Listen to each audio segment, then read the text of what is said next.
শেষ মুহূর্তের ঈদযাত্রায় ঘরমুখ মানুষের ঢল। বাস, ট্রেন, লঞ্চে যে যেভাবে পারছে ধরছেন বাড়ির পথ। সড়কে কোথাও কোথাও জটলা, লঞ্চে বাড়তি লোক নেওয়ার অভিযোগ। এখন পর্যন্ত লস ছাড়ে না, কোনো যানজট নাই, ইজিলি সবাই যাইতে পারে। একটা গাড়ি পাই না, বাস নাই, এদিকে কোনো বাস পাই না। ঈদ জামাতের জন্য প্রস্তুত কিশোরগঞ্জের শোলাকিয়া ও দিনাজপুরের গোরে শহীদ ময়দান। সন্ধ্যায় চাঁদ দেখা কমিটির বৈঠক। সৌদি আরবের সাথে মিল রেখে কিছু স্থানে আগাম ঈদ উদযাপন। এক দশক পর ছেলের সাথে ঈদ করছেন বিএনপি চেয়ারপারসন খালেদা জিয়া। এপ্রিলেই ফিরবেন দেশে। নানা সমীকরণে আটকে আছে তারেক রহমানের প্রত্যাবর্তন।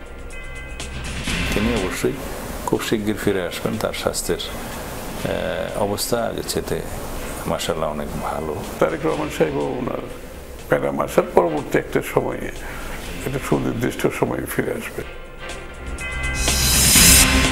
জুলাই অভ্যুত্থানে শহীদ পরিবারের এই উৎসবের খুশি, প্রিয়জনকে হারিয়ে ম্লান ঈদের আনন্দ। প্রতিটি হত্যার বিচার চান স্বজনরা। আমাদের ঈদ বলতে কিছু নাই। আমার একটা ভাই চলে গেছে, আমার একটা হাত চলে গেছে। বাবার 3টা গুলি করছিল, 2টা গুলি করছে বুক মধ্যে, একটা গুলি করছে মাথা। ঈদের ছুটিতে পর্যটকদের পাহাড় সমুদ্রের হাতছানি। কক্সবাজারের হোটেল মোটেলগুলোর বুকিং শেষ। উল্টো চিত্র সিলেটে।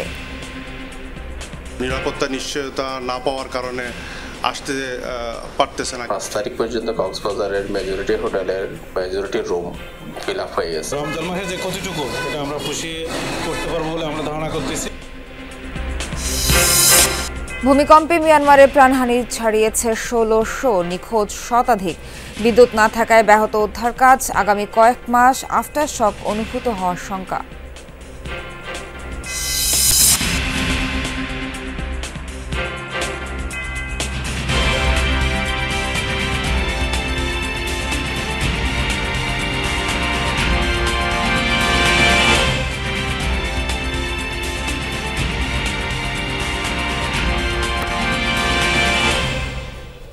শুভ সকাল, স্বাগত সবাইকে। আমন্ত্রণ যমুনা নিউজ। এতক্ষণ শিরোনাম দেখছিলেন, পুরো খবর জানাতে সঙ্গে আছি আমি নাবিলা সোহার। কাল বা পরশু মুসলমানদের সবচেয়ে বড় উৎসব ঈদ। দীর্ঘ ছুটিতে প্রিয়জনের সঙ্গে উৎসব আনন্দ ভাগাভাগি করে নিতে অনেকে ছুটছেন বাড়ির পথে। বাস, ট্রেন, লঞ্চে যে যেভাবে পারছে ঢাকা ছেড়ে যাচ্ছেন। সকালে রাজধানীর পল্টন মোড় থেকে সদরঘাট পর্যন্ত সৃষ্টি হয় তীব্র যানজট। ফলে নৌপথের যাত্রীদের ভোগান্তি পৌঁছে চরমে। যাত্রীদের অনেকেই কাঙ্ক্ষিত লঞ্চ ধরতে বাস থেকে নেমে হেঁটে রওনা হন সদরঘাটের উদ্দেশ্যে। রাস্তায় ট্রাফিক পুলিশ না থাকায় এমন যানজট হয়েছে বলে অভিযোগ চালকদের। এদিকে যানজটে সাদাবাদ টার্মিনালগামী যাত্রীরাও পড়েন ভোগান্তিতে। অনেকেই শঙ্কায় সময় মতো পৌঁছাতে না পারলে ধরতে পারবেন না নির্ধারিত বাস। যানজট নিরসনে সেখানে কাজ করছে ট্রাফিক পুলিশ।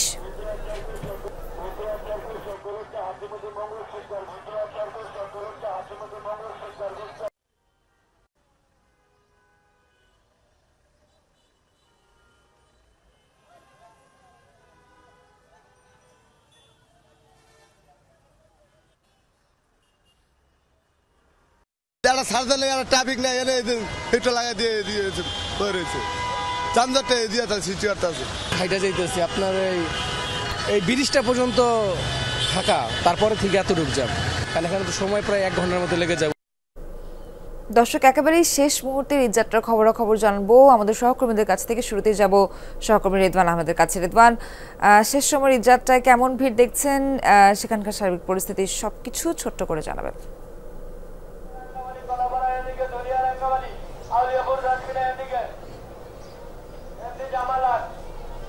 সোহা, সদরঘাটের এই পান্টনগুলোতে কিন্তু এখন পর্যন্ত যেই নৌপথের যাত্রীদের কিন্তু উপচে পড়া ভিড়। এখন পর্যন্ত আমরা দেখতে পাচ্ছি যে বিভিন্ন রুটে কিন্তু প্রায় 40টিরও বেশি লঞ্চ এখান থেকে ছেড়ে যাওয়ার কথা রয়েছে, যার কারণে কিন্তু সেই লঞ্চগুলো ছেড়ে যাবে 10টার কিছুটা পর থেকে, যার কারণেই কিন্তু এখন পর্যন্ত যাত্রীদের উপচে পড়া ভিড় দেখা যাচ্ছে পন্টনগুলোতে। এবং সেই সাথে বরিশাল থেকে শুরু করে ভোলা, পাতারহাট বিভিন্ন গন্তব্যের যেসব লঞ্চগুলো আছে সেই সব লঞ্চগুলো কিন্তু ছেড়ে যাবে নির্ধারিত সময়ে, এমনটাই কিন্তু আমরা জানতে পেরেছি। এখন পর্যন্ত সকাল থেকে কোনো লঞ্চে কিন্তু ছেড়ে যায়নি। তার একটি অন্যতম কারণ হচ্ছে আমরা যেই গত ঘন্টার সংবাদও জানাচ্ছিলাম যে আসলে রাস্তায় কিন্তু প্রচন্ড যানজট, যার কারণে কিন্তু নির্ধারিত সময়ে কিন্তু যাত্রীরা এখন পর্যন্ত এই সদরঘাট টার্মিনালে কিন্তু এসে পৌঁছাতে পারছেন না, যার কারণে কিন্তু কিছুটা ভোগান্তির কথা কিন্তু তারা আমাদের কাছে বলছিলেন। এবং অনেকেই বলছিলেন যে তারা কিন্তু যাত্রীদের অনেকেই বলছিলেন যে তারা ভোর রাত থেকে এসে এই লঞ্চগুলোতে অপেক্ষা করছেন, যেহেতু অনেক লঞ্চই বলেছিল যে সকাল 8টার দিকেই কিছু কিছু গন্তব্যে ছাড়ার কথা, সেই লঞ্চগুলোও কিন্তু এখন পর্যন্ত ছেড়ে যায়নি, যার কারণে যাত্রীদের ভোগান্তির কথাও কিন্তু আমরা শুনছিলাম। সেই সাথে লঞ্চের যে কর্মীরা তারা আমাদেরকে বলছিলেন যে লঞ্চগুলো কিন্তু ভরে গেলেই কিন্তু তারা লঞ্চগুলো ছেড়ে দিবেন বিভিন্ন গন্তব্যের উদ্দেশ্যে। এবং আজ সারাদিনই প্রায় 40টিরও বেশি গন্তব্যে কিন্তু লঞ্চগুলো ছেড়ে যাবে এই সদরঘাট টার্মিনাল থেকে। এবং আমরা যেটি দেখতে পাচ্ছি যে প্রতিটি পন্টনে বরিশাল থেকে শুরু করে ভোলা বিভিন্ন জেলার যেসব লঞ্চগুলো এই যেটিতে এসে ভিড় করেছে, এইগুলোতে ওঠার জন্য কিন্তু যাত্রীদের উপচে পড়া ভিড় এখন পর্যন্ত সদরঘাট টার্মিনালে। এবং এখনও যাত্রীরা কিন্তু এই দিক দিয়ে আসছেন, তবে সদরঘাটের আসার যে রাস্তাটা সেই রাস্তাটা কিন্তু এখন পর্যন্ত পুরো যানজটে ভরা, যার কারণে যাত্রীরা সময় মতন কিন্তু এখানে পৌঁছতে পারছেন না। সেই সাথে অনেকেই আমরা দেখছিলাম যে রাস্তায় তাদের ব্যাগ লাগেজ নিয়ে কিন্তু হেঁটেই তারা এই সদরঘাট টার্মিনালের দিকে রওনা দিয়েছেন। তো এখন পর্যন্ত যেটি দেখতে পাচ্ছি যে সদরঘাট টার্মিনালের যে চিত্র সেটি কিন্তু আসলে প্রতিটি পন্টনগুলোতেই কিন্তু যাত্রীদের উপচে পড়া ভিড়। এবং তারা যেটি বলছেন যে বিভিন্ন গন্তব্যে যাওয়ার জন্য আসলে লঞ্চ স্বাচ্ছন্দ্য হলেও কিন্তু এই যাত্রাপথে যতদূর সদরঘাটে আসা পর্যন্ত যে ভোগান্তি তাদের পোহাতে হয়েছে সেই ভোগান্তি কিন্তু মোটেও তারা প্রত্যাশা করেনি। তারা বলছেন যে সেই লঞ্চ যাত্রায় স্বাচ্ছন্দ্য করার জন্য কিন্তু তারা এখানে এসেছিলেন, তবে আসার পথেই কিন্তু বেশ অনেকটা ভোগান্তি পোহাতে হয়েছে তাদের। সোহাদ, রেদওয়ান, অসংখ্য ধন্যবাদ আপনাকে। ঢাকা মাও এক্সপ্রেসওয়ের খবরাখবর জানবো আমাদের সহকর্মী আরাফাত রায়হান সাকিবের কাছ থেকে। সাকিব, টোল প্লাজায় গাড়ির চাপ কেমন দেখছেন আর সেখানকার সার্বিক পরিস্থিতি কি জানাবেন? সোহার, দেখুন, আজ যদি চাঁদ রাত হয়, আগামীকালে কিন্তু ঈদ, সেক্ষেত্রে রাত পোহালে যে ঈদের আনন্দ পরিবারের সাথে ভাগাভাগি করে নেওয়ার জন্য আজও কিন্তু দক্ষিণ এবং দক্ষিণ পশ্চিমাঞ্চলের মানুষ এই টোল প্লাজা হয়ে বাড়ির পানে ছুটছে, অর্থাৎ স্বপ্ন টানে বাড়ির পানে যে ছুটে চলা মানুষের কিন্তু আজও বেশ উপস্থিতি রয়েছে। এবং এখানে আজকে আমরা যেটি দেখতে পাচ্ছি যে 60টি বুথ দিয়ে কিন্তু এই মুহূর্তে টোল আদায় হচ্ছে। এবং অন্যান্য দিনের চাইতে তবে আজকে যানজট কিংবা যানবাহনের সারি এটি আসলে দেখা যাচ্ছে না। সকাল থেকেই মূলত আসলে যেসব যানবাহন, গণপরিবহন, বিশেষ করে মোটর সাইকেল আসে, তারা কিন্তু অনেকটাই স্বস্তি নিয়ে কিন্তু বাড়ির পথে ফিরতে পারছে। এবং আমরা কয়েকজনের সাথে কথা বলেছিলাম, তারা বলছিল যে রাজধানী থেকে বের হওয়ার সময় কয়েকটি জায়গায় তারা আসলে গাড়ির কিছুটা চাপের মধ্যে পড়েছিল, এরপরে কিন্তু এক্সপ্রেসওয়ে যখন উঠেছে তখন থেকে কিন্তু আর কোনো ধরনের বাধা বিঘ্নতা ছিল না। অর্থাৎ সেক্ষেত্রে বাধা বিঘ্নতা ছাড়াই ঢাকা থেকে এই পর্যন্ত কিন্তু তারা নির্বিঘ্ন এসেছে। এবং এখন যেহেতু টোল প্লাজায় কোনো ধরনের বিশেষ চাপ নেই, গাড়ির সারি নেই, তো সেক্ষেত্রে আসলে কিন্তু পর্যায়ক্রমে যেসব গাড়ি রয়েছে আর হালকা ধরনের যেসব সারি রয়েছে সেগুলোতে কিন্তু অল্পতে করে কিন্তু তারা দেখা যাচ্ছে যে টোল প্রদান করে এই পদ্মা সেতু পাড়ি দিয়ে দক্ষিণবঙ্গের অভিমুখে ছুটছে। এবং এই যে মোটরসাইকেলে যদি বাড়তি চাপ পড়ে, সেক্ষেত্রে চাপ নিরসনের জন্য কিন্তু আজও দেখা যাচ্ছে অতিরিক্ত এখানে টোল বুথ রয়েছে এবং অন্যান্য ব্যবস্থাও কিন্তু রয়েছে। এবং এই যে সার্বিক পরিস্থিতি সেটি যদি আমরা বলি, তাহলে কিন্তু গত পরশুদিন যেমনটা চাপ পড়েছিল এবং গতকালকে আসলে যেমন চিত্র ছিল, সেই চিত্রের চাইতে কিন্তু আজকে আরো কিছুটা উত্তরণ, অর্থাৎ শেষ সময় কিন্তু আসলে আরো স্বস্তি নিয়ে এই পথে আসলে যাত্রীরা বাড়ি ফিরতে পারছে। সোহার, বাবু, অসংখ্য ধন্যবাদ আপনাকে। আমাদের আরো সহকর্মীরা যুক্ত আছেন এই মুহূর্তে গাজীপুরের চন্দ্রা থেকে যুক্ত হচ্ছেন সহকর্মী হোসেন আলী। বাবু, শেষ মুহূর্তে বাড়ি ফেরায় চন্দ্রায় যানবাহনের চাপ কেমন দেখছেন? কোথাও কোনো জটলা আছে কিনা জানাবেন। নাবিলা, শেষ মুহূর্তে আসলে ঢাকা মহাসড়কের চন্দ্রা মোড়, সেই চন্দ্রা মোড়ে ধীরগতিতেই গাড়ি চলছে, দীর্ঘ জটলা নেই, কিন্তু যাত্রীর উপস্থিতি কিন্তু বেশ রয়েছে। সকাল থেকে আসলে এই ঢাকা টাঙ্গাইল মহাসড়কের চন্দ্রামোড়, সেই চন্দ্রামোড়ে যাত্রীর উপস্থিতি বেশ চোখে পড়ার মতো। সেখানে কিন্তু আসলে আইন শৃঙ্খলা বাহিনী কাজ করছে। এই গত কয়েকদিন যাবৎ দেখাচ্ছিলাম যে দীর্ঘ সারি এবং দীর্ঘ জটলা এবং দীর্ঘক্ষণ এক জায়গায় অপেক্ষা, সেই চিত্রটি কিন্তু নেই এখন, একেবারেই সেই চিত্রটি পরিবর্তন হয়ে গেছে। সকাল থেকেই গাড়ি যাচ্ছে, স্বাভাবিকভাবেই যাচ্ছে। এছাড়াও কিন্তু আসলে যে ভাড়ার যে বরাবর অভিযোগটি, সেই ভাড়া যে ছিল বাড়তি ভাড়া, সেটা কিন্তু অনেকটাই এখন ভাড়ার যেই ভাড়াটা, সেই ভাড়াটাই চাচ্ছে। অনেক যাত্রীর সাথে কথা বলেছি, যাত্রীরা যেটা বলছে যে যেই ভাড়া তাদের টাঙ্গাইলের ভাড়া 500 টাকা, সেটা 400 টাকা সেটা চাচ্ছে, এবং সিরাজগঞ্জের যে ভাড়া সেটা সেই ভাড়াটাই চাচ্ছে। ভাড়ার অভিযোগ পাশাপাশি আসলে যৌথ বাহিনীও দেখেছি যে এই যে রাস্তার উপরে যেসব গাড়ি এলোমেলো ভাবে রাস্তার উপর দাঁড় করিয়ে যাত্রী ওঠাচ্ছে, তাদেরকে কিন্তু আসলে সরিয়ে দেওয়া হচ্ছে যাতে কোনো ধরনের জটলা সৃষ্টি না হয়, সেদিকে কিন্তু আইন শৃঙ্খলা বাহিনী ব্যাপক কাজ করছে।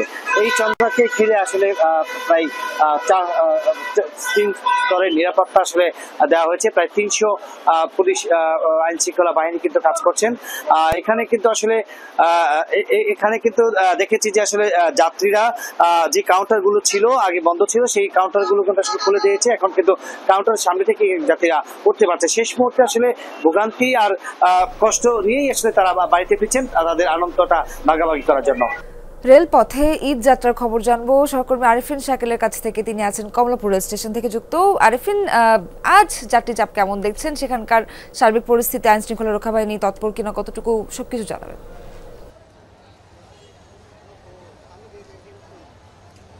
ধন্যবাদ সোয়ার। মূলত যেহেতু আর কয়েক ঘন্টা বাকি, যদি সব ঠিকঠাক থাকে আগামীকাল পবিত্র ঈদ উল ফিতর বাংলাদেশ উদযাপিত হবে, যার ফলে মানুষের মধ্যে কিন্তু শেষ মুহূর্তে আসলে বাড়ি যাওয়ার যে তারা, সেই তারাটা অনেক বেশি আমরা দেখতে পাচ্ছি। যদি আপনাকে ছবিতে দেখাতে চাই, অসংখ্য মানুষ কিন্তু কমলাপুর রেলওয়ে স্টেশনে এসে ভিড় করেছেন। এবং আপনারা জানেন যে এই বছর বেশ কড়াকড়ি করা হচ্ছে, যেহেতু বিনা টিকিটের যাত্রীরা যেন যেতে না পারেন, সেই কারণে একেবারে বাহির থেকে তাদেরকে যেই টিকিট, সেই টিকিট চেক করে তাদেরকে ভিতরে প্রবেশ করানো হচ্ছে, যাতে করে ভিতরে অতিরিক্ত যাত্রী না যায়। এবং সেক্ষেত্রে আপনারা জানেন গত 2 দিন ধরে যে রেলওয়ের যে রেলগুলোর ছাদে প্রচুর যাত্রীরা কিন্তু যাচ্ছিলেন, এবং সেই যাত্রীরা যাওয়ার কারণেই এবার আজকের সকাল থেকেই নিরাপত্তার বেশ কড়াকড়ি করা হয়েছে, যাতে করে কেউ অতিরিক্ত যাত্রীরা ভিতরে প্রবেশ করতে না পারেন এবং ছাদে করে কেউ যেন তাদের গন্তব্যে পৌঁছাতে না পারেন। সাধারণ মানুষ বলছেন যে আসলে তারা টিকিট যেহেতু এবার অনলাইনে তারা কিনতে হয়েছে, ফলে অনেকেই টিকিট পাননি, এবং স্ট্যান্ডিং যে টিকিট অর্থাৎ দাঁড়িয়ে থাকা যে টিকিট, সেই টিকিট এখন পাওয়া যাচ্ছে না। ফলে জীবনে ঝুঁকি নিয়ে আসলে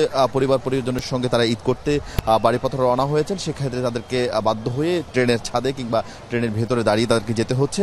আর রেলওয়ে স্টেশনের পক্ষ থেকে আমাদেরকে বলা হচ্ছে যে প্রত্যেকটি ট্রেনের নির্ধারিত যে সময়, সেই সময়ের মধ্যেই তারা তাদের যে গন্তব্যে রওনা হচ্ছেন, এবং কোথাও কোনো ধরনের এখন পর্যন্ত শিডিউল বিপর্যয়ের খবর তারা পাননি। আমরা এখন পর্যন্ত সেই ধরনের কোনো কিছু তথ্য পাইনি। এবং পুলিশের পক্ষ থেকে যাত্রীদের নিরাপত্তার জন্য, যাত্রীদের একেবারেই যে আপনারা জানেন যে সড়ক এই রেলপথে যে নিরাপত্তা নানান সময় বিঘ্ন ঘটে, সেই নিরাপত্তা নিশ্চিত করার জন্য পুলিশের পক্ষ থেকে এবং সাদা পোশাকের পুলিশের পক্ষ থেকে তারা দায়িত্ব নিয়োজিত রয়েছেন, এবং কয়েক স্তরের নিরাপত্তা রাখা হয়েছে, যাতে করে কোনো ধরনের সমস্যা কিংবা সংকটে যাত্রীরা না পড়তে পারে। সোহার। আরিফিন জানাচ্ছিলেন এখন পর্যন্ত সবকিছু সুশৃঙ্খলভাবে হচ্ছে এবং কোনো রকম বিশৃঙ্খলা ঘটেনি। ধন্যবাদ আপনাকে আরিফিন যুক্ত হওয়ার জন্য। সৌদি আরবে শাওয়াল মাসের চাঁদ দেখা গেছে। আজ ঈদ উল ফিতর উদযাপিত হবে দেশটিতে। পাশাপাশি সংযুক্ত আরব আমিরাত, কাতার, কুয়েত, বাহরাইন সহ মধ্যপ্রাচ্যের বিভিন্ন দেশেও ঈদ উদযাপন করবেন কোটি কোটি ধর্মপ্রাণ মুসল্লি। সাধারণত সৌদি আরবের একদিন পর বাংলাদেশে ঈদ উদযাপিত হয়। সেই হিসেবে সোমবার ঈদ উদযাপন হতে পারে বাংলাদেশে। সব জল্পনার অবসান হবে সন্ধ্যায় জাতীয় চাঁদ দেখা কমিটির বৈঠকের পর। কাল ঈদ উদযাপিত হবে ভারত, পাকিস্তান, ইন্দোনেশিয়া, ব্রুনাই ও অস্ট্রেলিয়াতেও।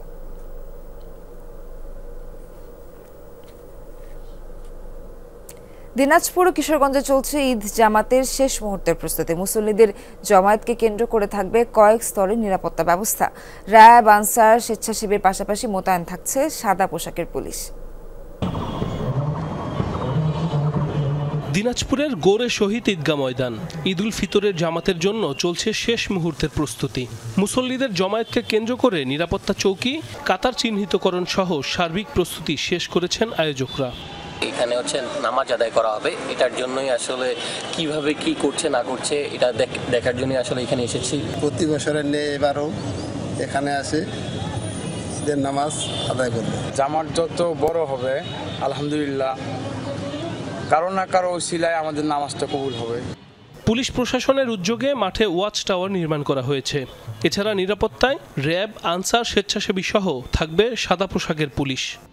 প্রায় 350 পুলিশ সদস্য পোশাকে, সাদা পোশাকে, তারপরে ডিবি পোশাকে ট্রাফিক ব্যবস্থাপনা থাকবে, যাতে মানুষ শান্তিপূর্ণভাবে এখানে আসতে পারে, নামাজ আদায় করে সুশৃঙ্খলিতভাবে তাদের বাড়িতে ফিরে যেতে পারে। এখানে আমাদের একটা কমিটি করে দেওয়া আছে, সেই কমিটির লোকজন সেখানে আইন শৃঙ্খলা রক্ষাকারী বাহিনী সহ সেখানে প্রয়োজনীয় পদক্ষেপ নেবে। এখানে যেন সবার গাড়ি নিরাপদ থাকে, এখানে যারা আসবেন তারা যেন নিরাপদে সুশৃঙ্খলভাবে ঈদের নামাজ আদায় করে তারা যেন ঘরে ফিরতে পারে। গোরে শহীদ ময়দানে ঈদের নামাজ অনুষ্ঠিত হবে সকাল 9টায়। ইমামতি করবেন মাওলানা মোহাম্মদ মাহফুজুর রহমান। দেশের অন্যতম বৃহৎ ঈদ জামাত হবে কিশোরগঞ্জের ঐতিহাসিক শোলাকিয়া ময়দানে। ঈদুল ফিতরের 198তম জামাতের জন্য প্রস্তুত এই ঈদগাহ। মুসল্লিদের নিরাপত্তায় 4 স্তরে কাজ করবে আইন শৃঙ্খলা রক্ষাকারী বাহিনী। নিরাপত্তাজনিত কারণে মুসল্লিদের মোবাইল না আনার বিষয়ে নিরুৎসাহিত করা হয়েছে। আমাদের যে নিরাপত্তার বিষয় এবং 4 এবং তদূর্ধ্ব স্তরে আমাদের এখানে নিরাপত্তা ব্যবস্থা বিরাজমান। আমাদের স্পেশাল টিম থাকবে, সুইপিং টিম থাকবে, পুরোটা সুইপ করা হবে। আমরা চেকপোস্ট, পিকেট ও মোবাইল টহলের মাধ্যমে সন্দেহজনক ব্যক্তিদেরকে গতিবিধি পর্যবেক্ষণ করব। ড্রোন এবং বাইনোকুলার সার্ভিস থাকবে আমাদের সার্বক্ষণিক। সাদা পোশাকে আমাদের গোয়েন্দা কার্যক্রম অব্যাহত থাকবে। আশপাশের জেলা থেকে মুসল্লিদের যাতায়াতের সুবিধার্থে ময়মনসিংহ ও ভৈরব থেকে চলাচল করবে 2টি বিশেষ ট্রেন। কিশোরগঞ্জ জেলার পাশাপাশি আশেপাশের এবং ঢাকা থেকেও আসবেন। এই উপলক্ষে বাংলাদেশ রেলওয়ে 2টি স্পেশাল ট্রেনের ব্যবস্থা করেছে। একটি হলো সকাল 6টায় ময়মনসিংহ থেকে কিশোরগঞ্জ আসবে, আরেকটি আপনার ভৈরব থেকে কিশোরগঞ্জে আসবে। শোলাকিয়ায় সকাল 10টায় অনুষ্ঠিত হবে ঈদের জামাত। ইমামতি করবেন মাওলানা আবুল খায়ের মোহাম্মদ সাইফুল্লাহ। সাইফ আহমেদ, যমুনা নিউজ। মধ্যপ্রাচ্যের দেশগুলোর সাথে মিল রেখে দেশের কয়েকটি জায়গায় ঈদুল ফিতর উদযাপন করা হচ্ছে। লক্ষ্মীপুরে সৌদি আরবের সাথে মিল রেখে ঈদ পালন করছে 10টি গ্রামের সহস্রাধিক বাসিন্দা। সকাল 7:30 রামগঞ্জ উপজেলার খানকায়ে মাদানিয়া কাসিমিয়া মাদ্রাসায় প্রধান জামাত অনুষ্ঠিত হয়। এতে ইমামতি করেন মাওলানা মোহাম্মদ রুহুল আমিন। নামাজে দেশ ও জাতির শান্তি ও মঙ্গল কামনা করা হয়। জামালপুরে 3টি উপজেলার 15টি গ্রামে চলছে ঈদ উদযাপন। এছাড়া চাঁদপুর, শরীয়তপুর, পটুয়াখালী, ভোলা সহ বেশ কয়েক জেলায় ঈদুল ফিতর উদযাপিত হচ্ছে।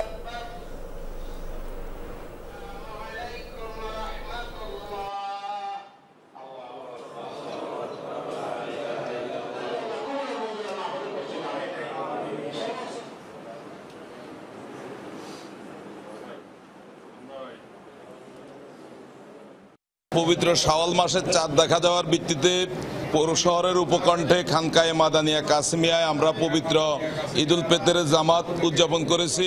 সারা বিশ্বে এক চাঁদের ভিত্তিতে এই চাঁদের মাসালা অনুসরণ করে এই ঈদুল ফিতর উদযাপন করলাম। আমার সাথে সহকর্মীরা যুক্ত আছেন। শুরুতেই যাব টাঙ্গাইলে, সেখানে আছেন আমাদের সহকর্মী শামীম আল মামুন। শামীম, সকালবেলা মহাসড়কের কি অবস্থা দেখছেন? যানবাহনের চাপ কতটা, একটু বিস্তারিত জানাবেন।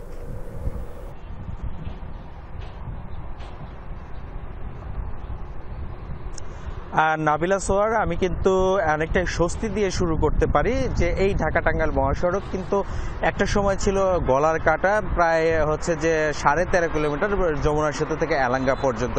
সেই রাস্তাটি আমি এখন দেখাতে চাচ্ছি যে আপনার মাধ্যমে দর্শকরা দেখতে পাচ্ছেন যে এখন কিন্তু রাস্তাটা অনেকটাই স্বাভাবিক গতিতে গাড়ি চলাচল করছে। গতকাল রাত্রি 1টা থেকে ভোর 6:30, 7টা পর্যন্ত গাড়ির প্রচণ্ড চাপ ছিল এবং চাপটা কিন্তু ধীরে ধীরে কমতে শুরু করে এবং এখন এই মুহূর্তে কিন্তু রাস্তা একেবারেই অনেকটা স্বাভাবিক। এখন যদি ঢাকা থেকে কেউ টাঙ্গাইলে উত্তরবঙ্গের দিকে রওনা হয়ে থাকে তাহলে কিন্তু তারা প্রায় 2 ঘন্টার মধ্যেই এই যমুনা সেতুটি পার হয়ে যেতে পারবে।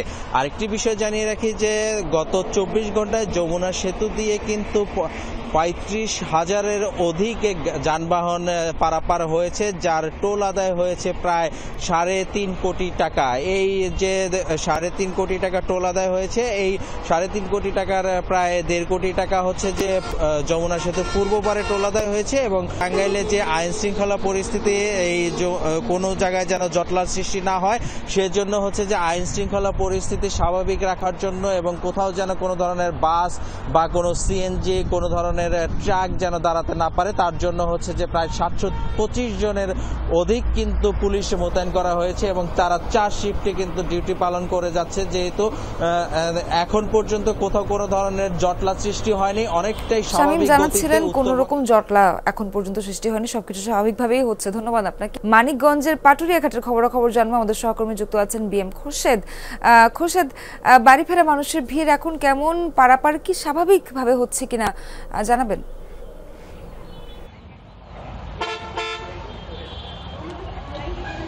সোহার, পাটুরিয়া ঘাটের এই মুহূর্তের চিত্র হচ্ছে আমরা সকাল থেকে কিন্তু আজও ঈদে ঘরমুখো মানুষের কিন্তু চাপ দেখছি এবং পাশাপাশি ছোট গাড়ির চাপ রয়েছে, তবে দূরপাল্লার বাসের কিন্তু আমরা দীর্ঘ সারি দেখিনি। আজকে গতকালকের যে সকালটা ছিল তার চেয়ে আজকে দেখছি যে ঘরে ফেরা মানুষের চাপ কিন্তু একটু বেশি কিন্তু দেখছি। তবে বলা চলে যে আসলে পারাপার যেহেতু স্বাভাবিক রয়েছে, ফেরি লঞ্চে যারা আসছে তারা কিন্তু সহজেই কিন্তু ফেরি লঞ্চে পার হতে পারছে এবং ঘন কুয়াশার কারণে এই নৌরুটে 1 ঘন্টা ভোরের দিকে 1 ঘন্টা ফেরি লঞ্চ চলাচল বন্ধ ছিল, যে কারণে কিছুটা যাত্রীদের তখন অপেক্ষা করতে হয়েছে। তাছাড়া মোটামুটি এখন পর্যন্ত পারাপার স্বাভাবিক, যারা আসছে তারা কিন্তু সহজেই বাড়ি ফিরতে পারছে। আপনি জানেন যে এই পাটুরিয়া দৌলতদিয়া নৌরুটে 17টি ফেরি এবং 20টি লঞ্চ দিয়ে যাত্রী পারাপার করা হচ্ছে এবং যে সকল যানবাহনগুলো আছে তাদের যে ঘন্টার পর ঘন্টা অপেক্ষা, সেই চিত্র কিন্তু আমরা গত কয়েকদিন দেখিনি। একইভাবে আজও কিন্তু সেই অবস্থা কিন্তু রয়েছে এবং আমার সামনে এখন ভাষা সৈনিক ডাক্তার গোলাম মাওলানা ফেরি এইখানে লোড হচ্ছে 3 নম্বর ফেরিঘাটে।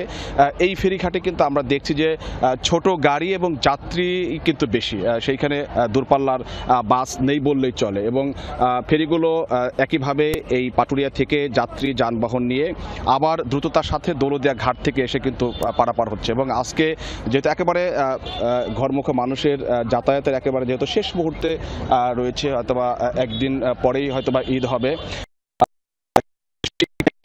এখন আসলে স্বস্তি নিয়ে দুর্ভোগ ভোগান্তির অভিযোগ সোহার এখন পর্যন্ত আমাদের কাছে কেউ করেনি। খোরশেদ, ধন্যবাদ আপনাকে।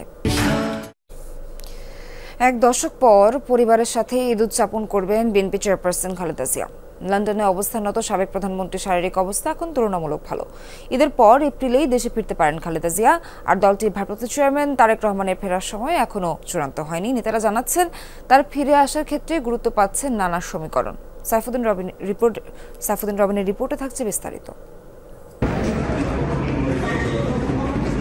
যুক্তরাজ্যের দ্য লন্ডন ক্লিনিক থেকে ছাড়পত্র পাওয়ার পর থেকে ছেলে তারেক রহমানের বাসায় আছেন বিএনপি চেয়ারপারসন খালেদা জিয়া।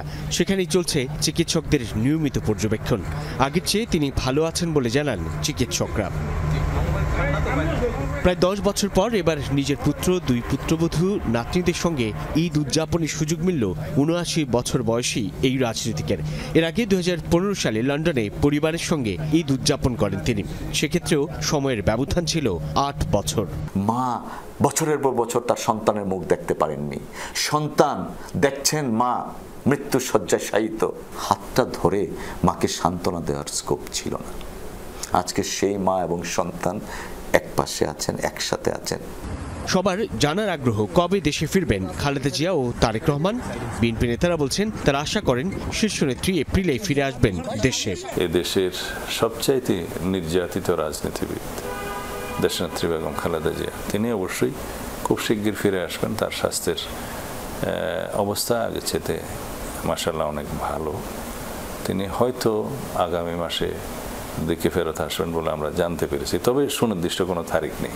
ডাক্তাররা ক্লিয়ার দিলে উনি চলে আসবেন এবং উনি স্বাভাবিকভাবে, উনি তো বাইরে থাকার মানুষ না, ওনাকে এমন দুর্যোগের সময়ও বিভিন্ন নেতারা পালিয়ে গেছেন দেশ ছেড়ে, বেগম খালেদা জিয়া মাটি ছেড়ে দেশ ছেড়ে যায়নি।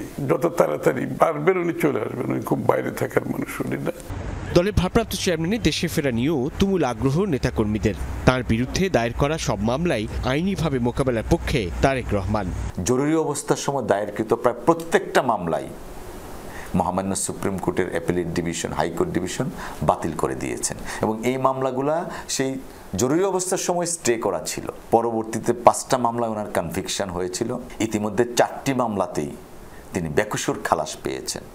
গুঞ্জন আছে খালেদা জিয়ার মাসখানেক পরেই ফিরতে পারেন তারেক রহমান, যদিও নেতারা বলছেন তার দেশে ফেরার সময় নির্ভর করছে অনেক কিছুর উপর। তারেক রহমান সাহেব ওনার প্যারাম আসার পরবর্তী একটা সময়ে, একটা সুনির্দিষ্ট সময়ে ফিরে আসবে। ওনার পাসপোর্টটা পর্যন্ত নবায়ন করে নাই শাহরিয়ার।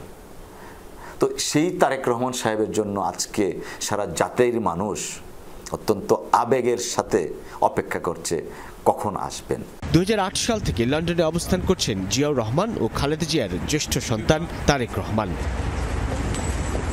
সাইফুদ্দিন রবিন, যমুনা নিউজ, ঢাকা। মুসলমানদের অন্যতম ধর্মীয় উৎসব ঈদ উল ফিতর। এই দিনে প্রতিটি ঘরে ঘরেই যেন ছড়িয়ে যায় ঈদের আনন্দ। তবে সেই আনন্দের বদলে বিষাদ ছড়িয়েছে জুলাই আগস্ট আন্দোলনে জামালপুরের নিহতদের পরিবারে। প্রিয়জনদের হারিয়ে এই আনন্দ অনেকটাই ম্লান। সম্মিলিত কণ্ঠে একটাই দাবি, পরিবারগুলোর প্রতিটি হত্যার দৃষ্টান্তমূলক বিচার। ঈদের সময় অথচ নেই সন্তান, ফিরবেও না কখনো। তাই পুরনো দিনের স্মৃতিসঙ্গী মেলান্দহের আবুজর শেখের মায়ের। গেল 17 জুলাই রাজধানীতে বৈষম্য বিরোধী আন্দোলনে প্রাণ হারায় আবুজর। ভাইকে ছাড়া প্রথম ঈদ কাটবে সহোদরদের। আমার কিছু নাই, আমার বাবার বন্ধু বান্ধবরা ঘুরে, আমি আমার বাবার মুখ দেখলে। ঈদের দিনে আমরা 2 ভাই মিলে 3 ভাই মিলে একসাথে নামাজ পড়তে যাইতাম। সকালবেলা ওরে টানতাম, নামাজ পড়তে যাম, মা বলতো নিয়ে যাও, নিয়ে যাও। আমাদের ঈদ বলতে কিছু নাই। আমার একটা ভাই চলে গেছে, আমার একটা হাত চলে গেছে। পরিবারের একমাত্র উপার্জনক্ষম ছিলেন সদরের ফারুক হোসেন। গেল 20 জুলাই সাভারে পুলিশের গুলিতে মারা যান তিনি। নিষ্পাপ শিশু দুটির চোখ যেন এখনো বাবাকে খুঁজে ফেরে। ঈদ আনন্দের চেয়ে বেদনায় বেশি পরিবারটিতে। আব্বা ঈদের আগের দিন আসতো, আমরা আমাদেরকে অনেক আদর করতো, আপন করে নিয়ে আসতো, আমরা খাইতাম, বা আমাকে ঘুরতে নিয়ে যেত। এখন তো বাবা নেই, এখন কে নিয়ে যাবে? গণঅভ্যুত্থানে নিহত জামালপুরের অন্যান্য পরিবারগুলোর অবস্থা এখন এমনই। ঈদ আনন্দ নেই কারো, সবার একটাই দাবি, হত্যার বিচার। আপনার কি বলবো, যে বলার মতো আমার কিছু নাই। বাসা বাইরে 3000 টাকা পাঠাইছিল, এই ছেলে মেয়ের নিয়ে কিছু কেনাকাটা করলো। আমার দেশ বাবা, আমার দেশের জীবন দিচ্ছে। বাবা আন্দোলন গেছিল, মরছে। বাবার 3টা গুলি করছিল, 2টা গুলি করছে বুকু মধ্যে, আর গুলি করছে মাথাত। সরকারের নির্দেশনা অনুযায়ী আন্দোলনে নিহত ও আহতদের পরিবারের পাশে রয়েছে প্রশাসন। আহত এবং শহীদদের জন্য জেলা প্রশাসনের পক্ষ থেকে বিভিন্ন কার্যক্রম হাতে নিয়েছি এবং গ্রহণ করেছি। আনন্দময়ী করে তোলার জন্য আমাদের পক্ষ থেকে এই খাদ্য সামগ্রীর প্যাকেটটি তাদেরকে আমরা দিচ্ছি। ছাত্র জনতার আন্দোলনে জামালপুরের প্রাণ হারিয়েছে 17 জন, আহত শতাধিক। সাগর ফরাজি, যমুনা নিউজ, জামালপুর। যুক্তরাষ্ট্রের সম্মানজনক Madeleine Albright honorary group award পেয়েছেন বাংলাদেশের জুলাই গণঅভ্যুত্থানে অংশ নেওয়া নারী শিক্ষার্থীরা। তাদের এই অর্জনে অভিনন্দন জানিয়েছেন অন্তর্বর্তী সরকারের প্রধান উপদেষ্টা ডক্টর মোহাম্মদ ইউনূস।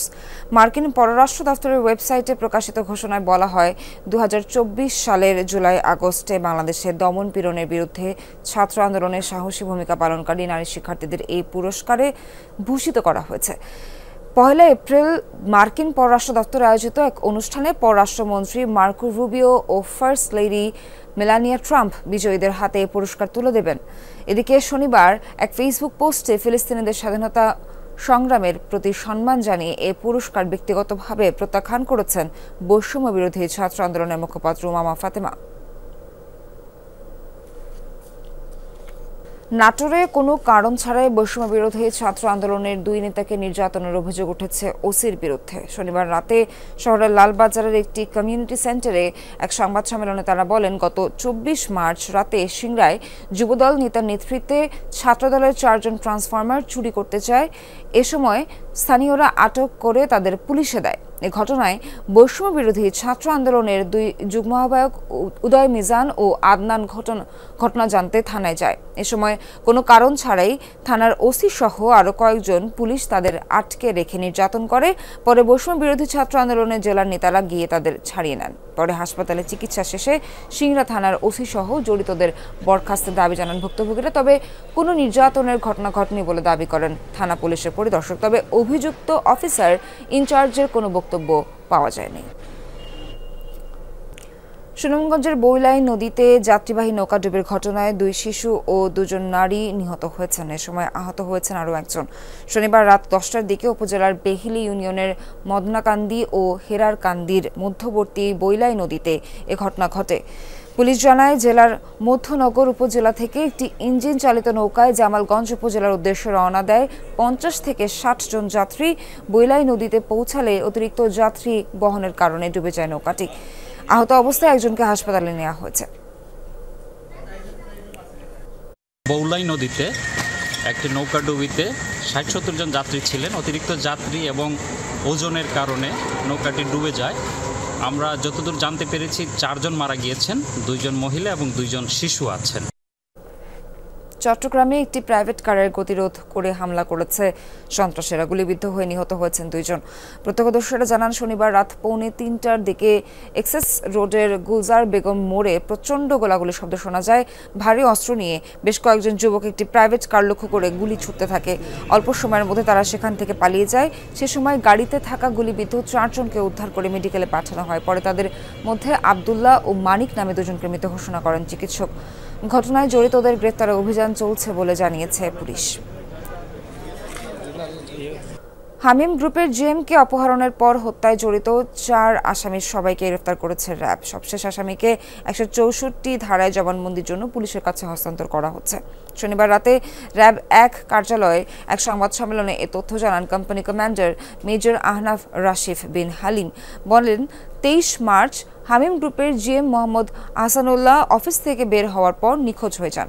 পরে র্যাবের কাছে ভুক্তভোগী পরিবার ও হামিম গ্রুপের কোম্পানি প্রতিনিধিরা অভিযোগ করেন 25 মার্চ উত্তরা থেকে তার মরদেহ উদ্ধার করা হয়। হত্যাকাণ্ডের মূল পরিকল্পনাকারী হিসেবে প্রাথমিকভাবে ড্রাইভার সাইফুলকে শনাক্ত করা হয়। বাকি সবাই তার সহযোগী ছিল। তারা তুচ্ছ ঘটনা এবং লোভে পড়ে ঈদের আগে অর্থ আত্মসাৎ করার জন্য অপহরণ করে জিএম আহসানুল্লাহকে, পরে তাকে নির্যাতন করে মৃত্যু ঘটায়। ঈদের ছুটিতে পর্যটকদের পছন্দের শীর্ষে থাকে কক্সবাজার। এবারও এর ব্যতিক্রম নয়। ব্যবসায়ীরা বলছেন ঈদে 5 লাখ পর্যটক সমাগম হতে পারে সমুদ্র সৈকতে। হোটেল মোটেলগুলোর বুকিংও শেষ, ব্যবসায়ীরাও প্রস্তুত। 3 স্তরের নিরাপত্তা বলে পুরো কক্সবাজারকে ঢেকে ফেলেছে প্রশাসন। আসন্ন ঈদুল ফিতরের দীর্ঘ ছুটিতে পর্যটকদের বরণ করতে প্রস্তুত পর্যটন নগরী কক্সবাজার। বেশিরভাগ হোটেল মোটেলের বুকিংও শেষ। এবার টানা 9 দিন ছুটি থাকলেও 3 থেকে 5 এপ্রিল পর্যন্ত সবচেয়ে বেশি পর্যটক সমাগম ঘটবে বলে আশা ব্যবসায়ীদের। আগামী 5 তারিখ পর্যন্ত কক্সবাজারের মেজরিটি হোটেলের মেজরিটি রুম ফিল আপ হয়ে গেছে। ডে বাই ডে বাড়বে। যারা 11th আওয়ার প্ল্যান করে কক্সবাজার আসার জন্য তারা হয়তো বুকিংটা দিবে। আমাদের রমজান মাসে যে কতটুকু এটা আমরা খুশি করতে পারবো বলে আমরা ধারণা করতেছি। টানা 1 মাস পর্যটক না থাকায় অলস সময় কাটিয়েছে ক্ষুদ্র ও মাঝারি ব্যবসায়ীরা। তবে ঈদে ভালো ব্যবসার আশা করছেন তারা। ঈদের জন্য রেডি হচ্ছে, মালপত্র গোছাচ্ছি ইনশাআল্লাহ পর্যটক আসার জন্য। বিদেশি চকলেট, বাংলাদেশে যেগুলো ছান্নি আছে ওগুলো ভালো ভালো ছান্নি আচার এগুলো আমরা বর্তমানে মাল চলছে। আমরা মোটামুটি প্রস্তুতি নিয়ে নিছি। এখন তো খুব একটা কাস্টমার নাই, এই ধরেন ঈদের পর দিন থেকে কাস্টমার আসবে আর কি। পর্যটকদের আগমন উপলক্ষে পর্যটন স্পটগুলোকে নিরাপত্তার চাদরে ঢেকেছে প্রশাসন। সবাই মিলে একটা কমিউনিটি বেসিসে আমরা ওখানে নিরাপত্তার ব্যবস্থা করেছি। আশা করছি আমরা পর্যটকদেরকে সঠিক নিরাপত্তা দিতে পারবো। আমাদের 3 স্তর বিশিষ্ট নিরাপত্তা থাকবে। আমাদের গোয়েন্দা টিম থাকবে, গেটে আমাদের ফুট পেট্রোলিং থাকবে এবং মোটরসাইকেল টিম থাকবে এবং স্পেশাল আমাদের মোবাইল টিম থাকবে। জুবাইর ইবনে শাহাদাত, যমুনা নিউজ। ঈদের লম্বা ছুটিতে পর্যটক বরণে প্রস্তুত বিভিন্ন জেলার স্পটগুলো। পর্যটন নগরী সিলেটের প্রতিটি স্পটে আছে আগাম বুকিং এর ব্যবস্থা। যদিও এখন পর্যন্ত তেমন সাড়া নেই বলছেন হোটেল মোটেল ব্যবসায়ীরা। অন্যদিকে সাগরকন্যা কুয়াকাটায় এরই মধ্যে 70% আগাম বুকিং সম্পন্ন হয়েছে। পর্যটকদের নিরাপত্তা নেওয়া হয়েছে ব্যাপক প্রস্তুতি।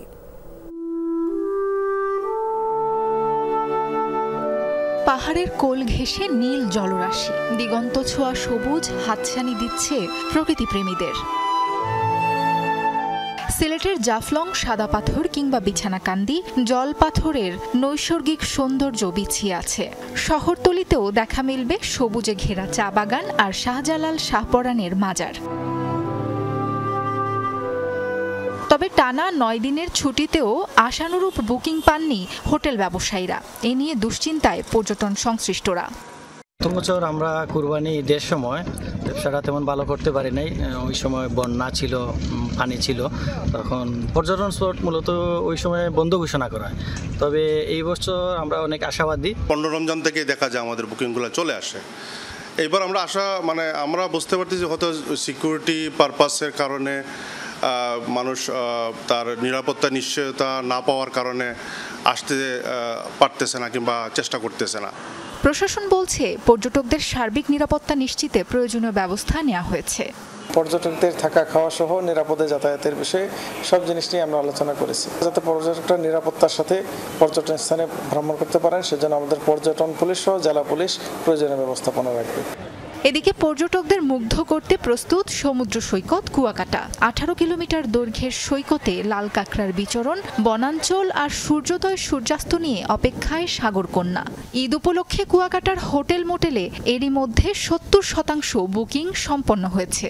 আমাদের ঈদের পরবর্তী 4 দিন অলমোস্ট ফুল বুকিং হয়ে গেছে। গেস্টের সমাগম খুবই ভালো। রমজান মাসে আমাদের তেমন কোনো গেস্ট থাকে না, সেজন্য আমরা আমাদের হোটেলটা পুরো নিট অ্যান্ড ক্লিন, আমাদের মেইনটেনেন্স ওয়ার্ক এবং টোটাল হোটেলটা আলোকসজ্জা প্লাস এক্সট্রা ফ্যাসিলিটিসগুলো ইমপ্রুভমেন্ট করা হয়েছে। প্রায় 200টির মতো আবাসিক হোটেল মোটেল রয়েছে। এরা ইতিমধ্যে তাদের সাজসজ্জা থেকে শুরু করে সকল প্রস্তুতি সম্পন্ন করেছে। পর্যটন ব্যবসায়ীরা বলছেন নির্বিঘ্ন যোগাযোগ ব্যবস্থার কারণে বেড়েছে বুকিং। পর্যটকদের স্বাচ্ছন্দ্য ও নিরাপত্তায় নেওয়া হয়েছে সার্বিক ব্যবস্থা। এই লম্বা ছুটি উপলক্ষে পূর্বের তুলনায় এবছর পর্যটকের সংখ্যা আরও বেশি হওয়ার সম্ভাবনা আছে। টোটাল হোটেল মোটেলগুলি তাদের পর্যটন সেবা দেওয়ার জন্য আমাদের প্রস্তুতি সম্পন্ন। সকাল থেকে একদম মাঝরাত পর্যন্ত আমাদের টুরিস্টদের নিরাপত্তার জন্য 2 শিফটে পুলিশ কাজ করবে। আর যেটা বললাম যে সাদা পোশাকে তো অবশ্যই থাকবে। আর পাশাপাশি আমাদের সিসি ক্যামেরা আওতাভুক্ত আছে, তো সিসি ক্যামেরার মাধ্যমে আমরা মনিটর করব। সাবরিনা লিজা, যমুনা নিউজ। ভূমিকম্পে মিয়ানমারে এখনও নিখোঁজ শতাধিক মানুষ, নিহতের সংখ্যা ছাড়িয়েছে 1600। ব্যাংককের বহুতল ভবনের নিচে চাপা পড়াদের জীবিত থাকার সম্ভাবনা ক্ষীণ হয়ে আসছে বলে শঙ্কা থাই প্রশাসনের। রাজধানী নেপিদর সহ বিদ্যুৎ বিচ্ছিন্ন মিয়ানমারের প্রায় সব অঞ্চল, ফলে ব্যাহত হচ্ছে উদ্ধার তৎপরতা। সরঞ্জামের সংকটে খালি হাতে ধ্বংসস্তূপ সরানোর কাজ করছেন উদ্ধারকর্মীরা। ভূমিকম্পের প্রধান সড়কগুলোতে ফাটল ধরায় রাস্তাঘাট পরিণত হয়েছে মৃত্যুকূপে। 1 মিটার পর্যন্ত বিস্তৃত এসব ফাটলের কারণে বাড়ছে দুর্ঘটনার সংখ্যা। রাজধানী নেপিদো সহ অন্যান্য স্থানে নেই মোবাইল নেটওয়ার্ক, ফলে ব্যাপকভাবে ব্যাহত হচ্ছে উদ্ধার তৎপরতা। ভূমিকম্পের সবচেয়ে ক্ষতিগ্রস্ত মান্দালা শহরে চলছে ধ্বংসস্তূপ পরিষ্কারের কাজ। উদ্ধার কাজে সহায়তার জন্য চীন থেকে মিয়ানমারে পৌঁছেছে রেস্কিউ টিম। ভূমিকম্পে ব্যাংককে ধসে পড়া নির্মাণাধীন বহুতল ভবনের ধ্বংসস্তূপ থেকে 10 জনের মরদেহ উদ্ধার করা হয়েছে। মিয়ানমারে আঘাত হানা ভয়াবহ ভূমিকম্পটির শক্তি ছিল 3 শতাধিক পারমাণবিক বোমার সমান। ভূতত্ত্ববিদরা বলছেন এখনও কাটেনি দুর্যোগের ঝুঁকি। ইন্ডিয়া টেকটনিক প্লেট ও ইউরেশিয়ান প্লেটের মধ্যে ক্রমাগত ঘর্ষণ হচ্ছে, ফলে আগামী কয়েক মাস ধরে অনুভূত হতে পারে আফটার শক, যা সামনে দেশটির জন্য আরও বড় বিপদের কারণ হতে পারে। নিমিষেই গোটা একটি ভবন ধ্বংসস্তূপে পরিণত হওয়ার এই দৃশ্য মিয়ানমারের। ভয়াবহ কোনো বোমার আঘাতে নয়, শক্তিশালী ভূমিকম্পে তাসের ঘরের মতো ধসে পড়েছে ভবনটি। এমন পরিণতি হয়েছে মিয়ানমারের আরও বহু স্থাপনার। কতটা ভয়াবহ ছিল মিয়ানমারে আঘাত হানা 7.7 মাত্রার ভূমিকম্পটি? মার্কিন এক ভূতত্ত্ববিদের বরাতে CNN বলছে এই দুর্যোগ থেকে যে শক্তি নির্গত হয়েছে তা থেকে 334টি পারমাণবিক বোমা তৈরি সম্ভব। জেন ফিনিক্স নামের ওই ভূতত্ত্ববিদের দাবি এখনও কাটেনি ঝুঁকি। এখনও ইন্ডিয়া টেকটনিক প্লেটের সাথে ইউরেশিয়ান প্লেটের ক্রমাগত সংঘর্ষ হচ্ছে। তার সতর্কবার্তা, আগামী কয়েক মাস অনুভূত হতে পারে আফটারশক, যা মিয়ানমার সহ আশপাশের দেশের জন্য বড় বিপদ ডেকে আনতে পারে। ভূকম্পটি যে শক্তি নির্গত করেছে তা দিয়ে প্রায় ৩৩৪টি পারমাণবিক বোমা তৈরি করা সম্ভব। ইন্ডিয়া টেকটনিক প্লেটের সাথে ইউরেশিয়ান প্লেটের ক্রমাগত ঘর্ষণ হচ্ছে, ফলে আফটারশক কয়েক মাস স্থায়ী হতে পারে। গৃহযুদ্ধের কারণে নানা সংকটে জর্জরিত মিয়ানমারের নেই দুর্যোগ মোকাবেলার পর্যাপ্ত সক্ষমতা। ফিনিক্সের শঙ্কা, এমন পরিস্থিতিতে দেশটিতে ভূমিকম্পের ক্ষয়ক্ষতি স্বাভাবিকের চেয়ে অনেক বেশি হবে। ভূমিকম্পের ক্ষয়ক্ষতি ও প্রাণহানি কমাতে দিনরাত কাজ করছেন উদ্ধারকর্মীরা। মিয়ানমার ছাড়াও ভারত, চীন সহ আরও বেশ কয়েকটি দেশের উদ্ধারকর্মী যোগ দিয়েছে এই তৎপরতায়। মোস্তফা মাহমুদ, যমুনা নিউজ। মিশর ও কাতারের প্রস্তাবিত গাজায় যুদ্ধবিরতির নতুন চুক্তিতে সম্মতি দিয়েছে হামাস, তবে মধ্যস্থতাকারীদের কাছে বিকল্প চুক্তি জমা দিয়েছে ইসরায়েল। শনিবার যুদ্ধবিরতির চুক্তিতে রাজি হওয়ার বিষয়টি নিশ্চিত করেছে হামাস নেতা খলিল আল হায়া। ইসরায়েল হামাস দুপক্ষ চুক্তিকে সম্মত হলে গাজায় কার্যকর হবে 50 দিনের যুদ্ধবিরতি। মুক্তি পাবে হামাসের হাতে জিম্মি 5 ইসরায়েলি নাগরিক, কিন্তু যুক্তরাষ্ট্রের সাথে আলোচনা করে মধ্যস্থতাকারীদের কাছে বিকল্প চুক্তি জমা দেওয়া হয়েছে বলে জানিয়েছে ইসরায়েলের প্রধানমন্ত্রীর কার্যালয়। বিকল্প চুক্তি নিয়ে মুখ খোলেনি কেউই।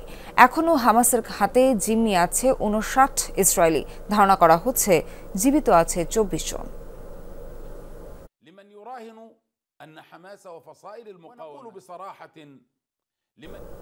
দর্শক, এখানে শেষ করছি এখনকার মতো যমুনা নিউজ। এতক্ষণ সঙ্গে থাকার জন্য সবাইকে ধন্যবাদ।